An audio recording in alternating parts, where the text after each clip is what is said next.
টি-20 বিশ্বকাপ ক্রিকেটের সবচেয়ে বড় মঞ্চ, কিন্তু ভাবুন তো বাংলাদেশ নেই। খেলা হচ্ছে, আমরা শুধু টিভিতে খেলাই দেখছি। প্রশ্ন একটাই, এই না যাওয়াতে লাভটা কি হলো?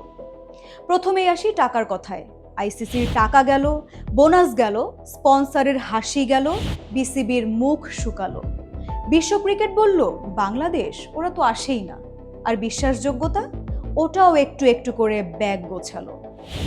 এবার আসি ক্রিকেটারদের কথায়। বিশ্বকাপ মানেই ক্যারিয়ার, আর এখানে ক্যাম্প চলছে, নেট চলছে, চলছে ঘরোয়া ম্যাচ।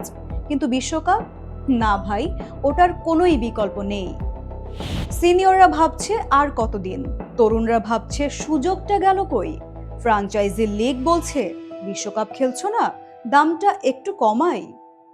এখন ভবিষ্যৎ, বড় টুর্নামেন্ট আনতে চাই, আইসিসি ভাববে দুবার।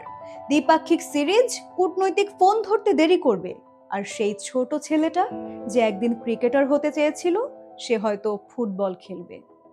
এবার পাকিস্তান প্রসঙ্গ। তারা বলেছিল আমরা পাশে আছি, কিন্তু বাস্তবে দল ঘোষণা করেছে বিশ্বকাপে খেলছে, আর আমরা স্ট্যাটাস পড়ছি। তাই প্রশ্নটা থেকেই যায়, এটা কি সমর্থন নাকি শুধুমাত্র উৎসাহমূলক বক্তৃতা? শেষ কথা, রাজনীতি যাবে, অন্তর্বর্তীকালীন সরকারও যাবে, কিন্তু বিসিবি যাবে না। বুলবুল ভাই, তিনি থাকবেন কি? সিদ্ধান্তের বোঝাটা কিন্তু থাকবেই। আজকের এই সিদ্ধান্তের দাম হয়তো 10 বছর ধরে দিতে হতে পারে।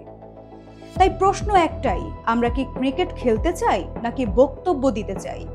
আর এই উত্তরটা মাঠেই দরকার, মাইকে নয়।